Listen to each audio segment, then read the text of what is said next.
Olá, começa agora o programa Trabalhador em Foco. Esse programa que é uma realização do Movimento Sindical de Petrópolis, através da união de diversos sindicatos que fazem com que eu tenha a oportunidade de levar para você de casa informações precisas e relevantes sobre o dia a dia de todos nós trabalhadores. No programa de hoje, eu tenho o prazer de conversar com a Lúcia Garcia. Ela é economista técnica do Diese e especialista em mercado de trabalho.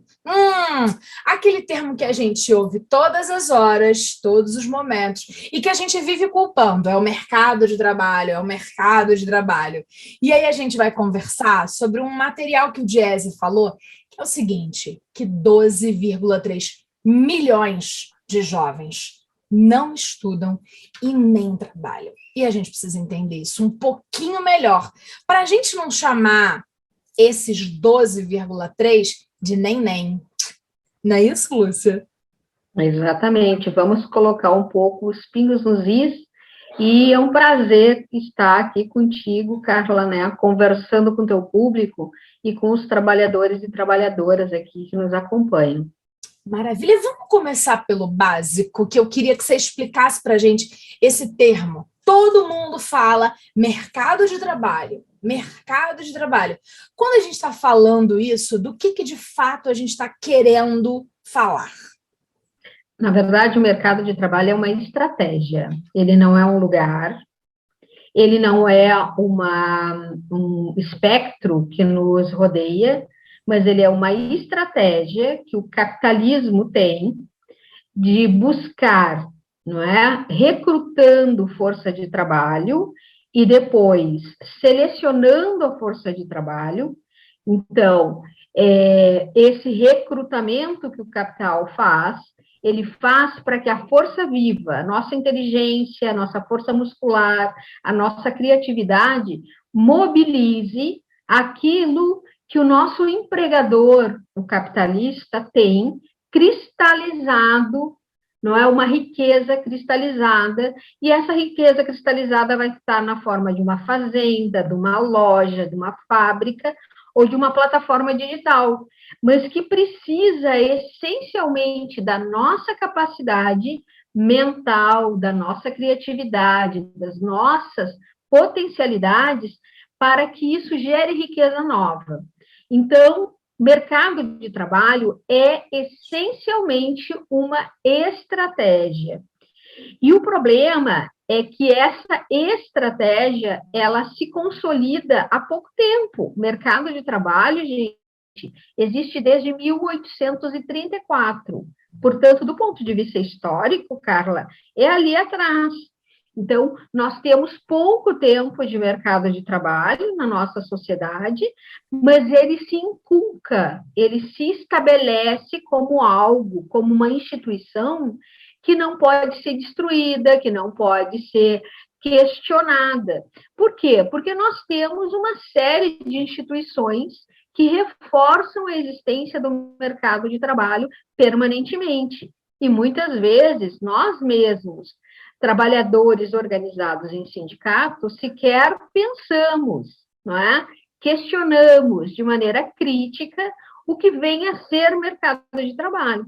Se nós todos cruzássemos os braços, nós não teríamos mais mercado de trabalho. Então, e esse mercado de trabalho, se ele é a maneira como se recruta a força de trabalho viva, não é? Que gera riqueza, ele é um pilar da sociedade capitalista. Pilar que se reúne com o quê?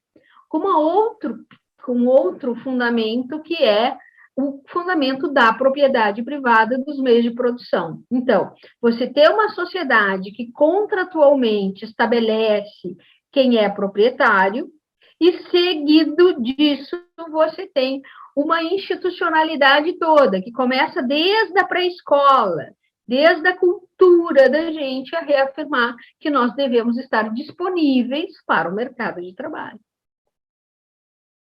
Encantador, porque, olha, eu tô aqui, sentada do lado de cá dessa telinha, ou então lá ao vivo na TV Petrópolis com o programa Trabalhador em Foco, e nunca tinha pensado por esse prisma. Porque a gente vive falando do mercado de trabalho como se ele fosse uma coisa orgânica, viva, ou um espaço, e na verdade você falou que é a nossa força viva que faz isso. E a gente não pensa que ele só existe porque eu deixo ele existir de alguma forma, e isso é meio que simbiótico. Impressionante. E aí a gente consegue entender o papel primordial que o conhecimento tem nesse contexto. Porque se a gente não consegue entender nem o básico, que eu falei, vamos entender o básico, que não tem nada de básico, que eu acabei de aprender um monte de coisa junto com quem está em casa. Então, se a gente não consegue entender esse mercado, a historicidade disso, porque, de fato, até outro dia desses, a gente estava falando de escravo, a gente estava falando de mão de obra não remunerada, a gente estava falando de um outro contexto. Então, e daí aí a gente vem falando também da revolução industrial que muda toda essa realidade. Ou seja, se a gente não consegue entender isso, não dá para a gente questionar outras questões de maior impacto. E quando a gente pensa nessa coisa de o mercado de trabalho, a gente logo vem pensando que as pessoas precisam estar inseridas, como você bem disse, né? Que elas precisam estar aptas para este mercado de trabalho. E parece que é desde criança mesmo, quer dizer, o que você vai ser quando crescer? E aí não é ser gente, ser adulto, ser grande, não, né? Você já está falando do mercado de trabalho, você está falando, eu quando criança queria ser jornalista, eu queria ser professora, porque já está embutido desde ali, do começo da educação formal, o estar apto para esse mercado de trabalho capitalista. Mas qual é a faixa etária de verdade, em via de regra, que as pessoas estão inseridas nesse mercado de trabalho? Então, nosso primeiro pontapé aqui de conversa, ficou muito claro que o mercado de trabalho é uma construção social, né? E é uma construção social baseada numa relação de poder, né? Nós estamos no mercado de trabalho, que é essa estratégia, porque nós não temos outra forma de exercer o nosso trabalho e, portanto, obter renda e condição social para acessar uma série de produtos que outros trabalhadores, com seus saberes e com seu trabalho, produzem, não é? E, portanto, tudo que envolve mercado de trabalho, tudo que envolve essa estratégia é uma decisão social, né? Então, o Brasil, né, estabelece um determinado nível aceitável de idade para que as pessoas possam estar presentes no mercado de trabalho.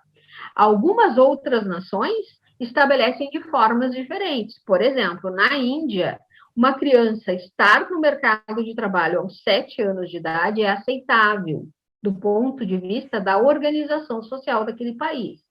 No Brasil, nós estabelecemos, né, que a entrada no mercado de trabalho deveria estar associada ao fim do ensino médio. Por quê? Porque a educação básica se encerra aí. Por isso, os 16 anos, não é? Mas a legislação de aprendiz nos puxa um pouco para baixo, tá?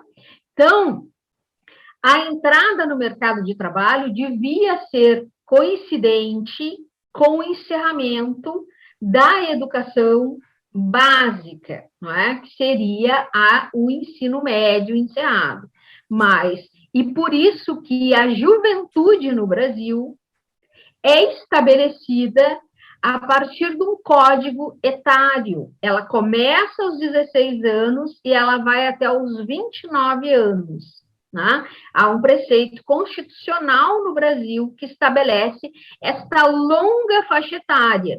Essa longa faixa etária corresponde ao quê? Corresponde a um segmento do ciclo da vida, né, do indivíduo, em que os corpos estão prontos. Por quê? Porque na adolescência, no final da infância, toda a condição reprodutiva do corpo já foi estabelecida, os corpos já amadureceram, não Uhum. é?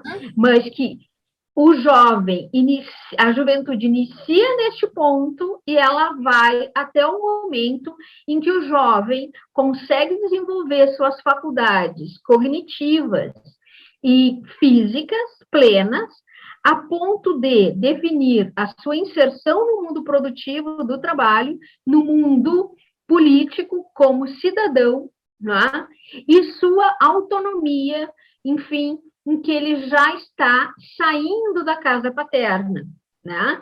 Então, nós temos esse longo período que estabelece a juventude, e isso está ligado à visão da educação. Você vê que os sistemas educacionais e o sistema de trabalho estão intimamente interconectados.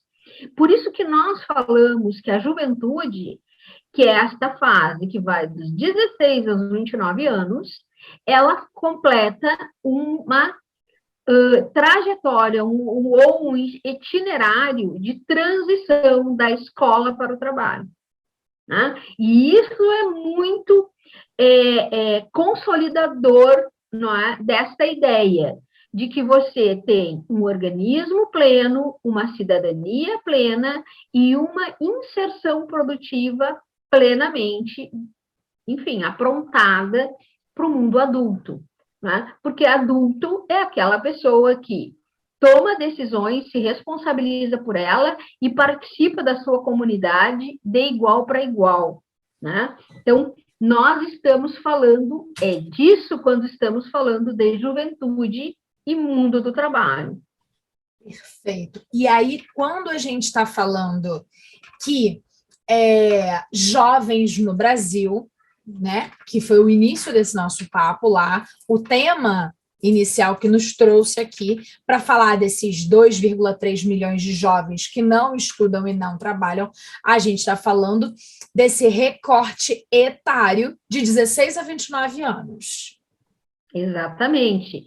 E você percebe como essa forma, essa nomenclatura que se popularizou no Brasil, ela se popularizou lá nos anos 90, quando nós tivemos no final dos anos 90, quando nós tivemos uma crise importante do emprego, né? E que atingia a juventude que vinha do baby boom, né? Que se estendeu no Brasil do final da segunda metade dos anos 60 até o final dos anos 70. Né?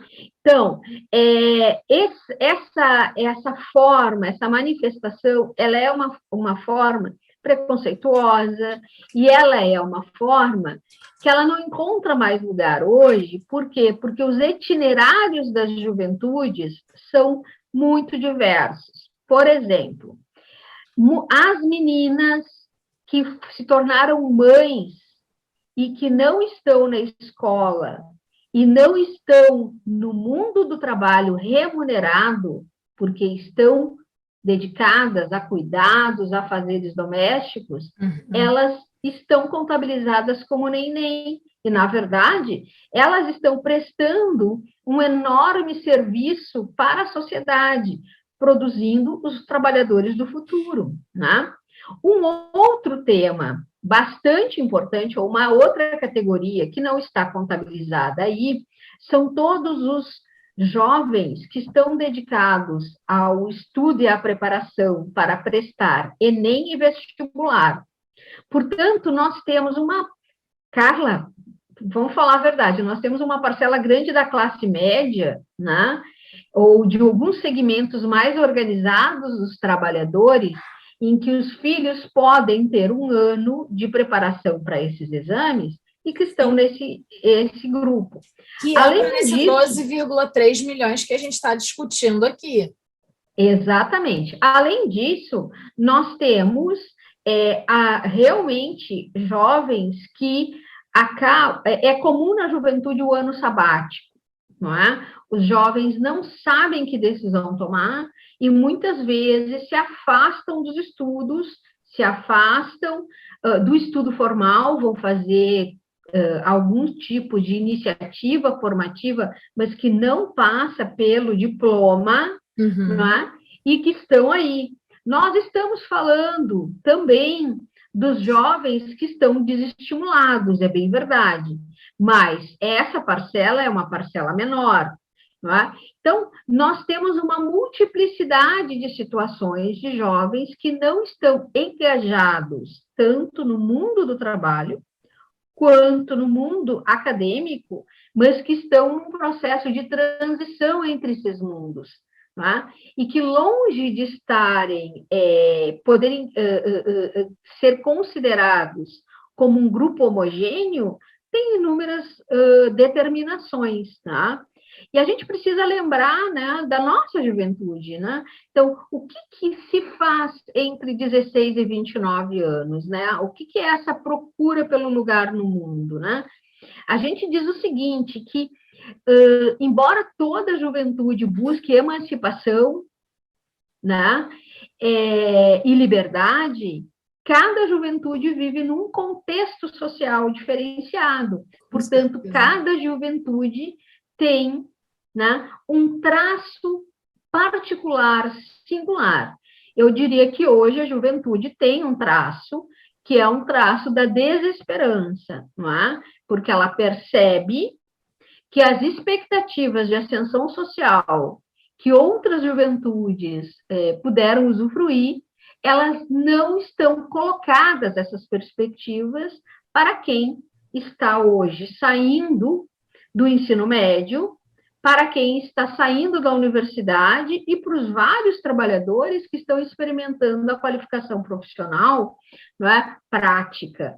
Por quê? Porque nós estamos vivendo uma enorme crise, né? E essa crise ela não é só uma crise brasileira, que já é um grande abismo, ela também é uma grande transição tecnológica que muda valores, não é? Que muda saberes necessários para estar no mundo do trabalho, né? Pois se a gente começou essa conversa falando que o mercado de trabalho depende das nossas potencialidades e nós estamos num mundo em transformação, é evidente que os jovens têm muitas dúvidas. Você falou que a gente precisa, e a gente que está assistindo, e a gente que está conversando aqui, pensar nas nossas juventudes, e aí você falou, né, e a gente está falando dessa faixa etária que está ali entre os 16 e os 29 anos, passou um filme na minha cabeça, extremamente acelerado, da Carla Emanuela, que é o meu nome, e que ninguém conhece profissionalmente, porque profissionalmente eu sou a Carla Coelho, né? Da Carla Emanuela, lá do primeiro, segundo ano, né? Ainda era ano do segundo grau, que agora mudou de nome, é ensino médio e tal, primeira série, para a Carla que foi construindo uma carreira, porque saiu correndo do colégio e tive a oportunidade de entrar numa graduação imediatamente, porque era particular em Petrópolis, e logo consegui um estágio e fui construindo um nome que só virou um nome de verdade quando eu fiz 30. E hoje eu tenho 38 anos, e aí eu olho e falo, olha, aqueles 10 primeiros anos ali foram desesperados para virar um nome profissional para me estabelecer, para com 30 anos falar, ok, este é o meu mercado de atuação, este é a minha área de trabalho e tal.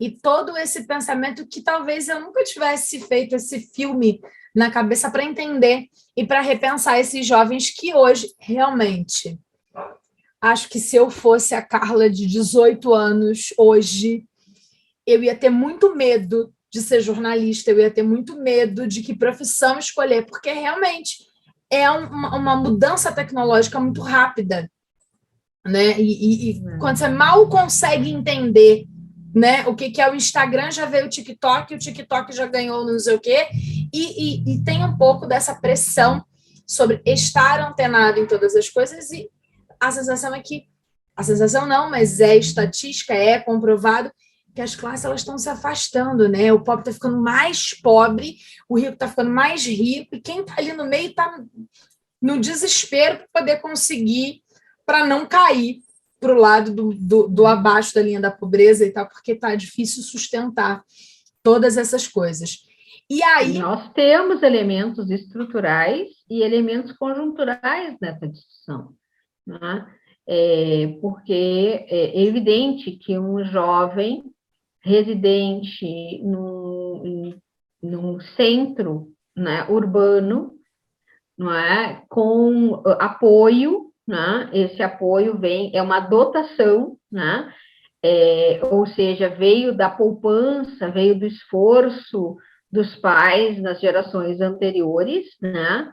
Então, é muito diferente daquele jovem que nenhuma oportunidade teve, né?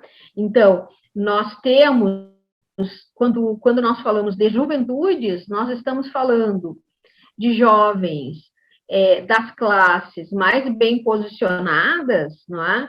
Que vão ter a condição de preparar os seus filhos intelectual, cognitivamente, afastando-os do trabalho precoce, e nós temos aqueles jovens cujo aprendizado vai se dar no mundo do trabalho direto e sem anestesia, certo?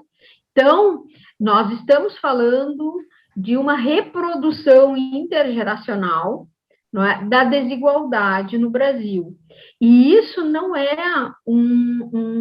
uma situação de um governo, de uma conjuntura. Isso pode até agravar, mas nós temos a situação do Brasil de perpetuação intergeracional da pobreza, da desigualdade, da exclusão. É difícil isso, né? A manutenção da intergeracionalidade na pobreza. Ou seja, quando você nasce pobre, você provavelmente vai se perpetuar, porque você não consegue ter a base para poder melhorar. E aí só vai. E quando a gente fala que aumenta o número da pobreza, é porque a gente tem uma expectativa de vida maior. É isso também, não é? E aí, por isso, aumenta o número de pessoas naquela faixa, naquele percentual. Petrópolis, por exemplo, de acordo com a última estatística, disse que 35% da população petropolitana, e todo mundo fala que Petrópolis é a cidade imperial, né? Todo mundo gosta muito do nosso centro histórico, que realmente é lindo. É realmente lindo, e eu adoro a cidade onde eu moro. Mas ela tem hoje 35% da população na linha da pobreza ou abaixo dela. É um pouco disso também, né? Nós temos, né, uma situação de produção, né, no mundo inteiro, nós temos uma produção da pobreza, e ela é bastante típica dessas mudanças tecnológicas, né? O que acontece é que o Brasil optou, a partir de 2014, 2015, né, optou por uma introdução de uma institucionalidade que nos tirou toda a cobertura ou todo o colchão social para fazer essa transição. E isto é um fato, isto não é um debate, isto é um fato. A comparação dos dados do que acontece com a juventude brasileira e outras juventudes latino-americanas e nos países internacionais, a experiência internacional, mesmo em países em que a juventude convive com grandes dificuldades, como é o caso da juventude portuguesa, espanhola e grega, nos coloca sempre no pior cenário. Portanto, há uma opção nossa de agravamento desta ausência de políticas públicas que poderiam mitigar, não é, essa situação de transição. Quando a gente está falando de transição tecnológica, a gente não está falando só de artefato tecnológico, né? De linguagem, não é? De estruturas, né? Nós estamos dizendo que hoje um jovem que faz inseminação artificial numa vaca no interior de Uruguaiana, no Rio Grande do Sul, de onde falo contigo, não é? Ele é um jovem que sim é governado por satélite, logística, produção genética, enfim. Então, nós estamos, sim, numa mudança tecnológica de caráter generalista, ou seja, ela atinge a todos os trabalhadores, né? Então, e nós optamos por isso, nosso país optou por isso, né? E não vai salvaguardar ninguém, né? Então, e o problema da juventude não é um problema exclusivamente brasileiro. Então, pai de classe média pode guardar os seus dólares, não adianta você mandar o seu filho para a Austrália, né? Não adianta você mandar para a Europa, não adianta você mandar para os Estados Unidos. Aliás, 3 continentes que sofrem muito com o decréscimo econômico. Né? Portanto, nós temos grandes questões a discutir, não é? A entender sobre mundo do trabalho e juventude. Lúcia, a gente estourou o nosso tempo de conversa e eu queria que você terminasse dizendo uma coisa básica que eu sempre pergunto para os meus entrevistados. O que a gente faz agora? Bom, eu acho que, Carla, em primeiro lugar, nós temos a obrigação da desacomodação, não é? Compreender o que acontece conosco, não é? E nos entendermos como agentes, né, políticos transformadores na escola dos nossos filhos, na nossa comunidade, ou seja, atuando nos espaços em que nós estamos. Como? Refletindo, tendo opinião, não é? Não abandonando aquela cara de paisagem, e aquelas expressões, pois é assim, Deus quis, o mundo quis. Enfim, eu acho que este é o primeiro passo, né? Para que nós possamos construir um país melhor e possamos legar para esta juventude um futuro melhor. Maravilha, muitíssimo agradecida.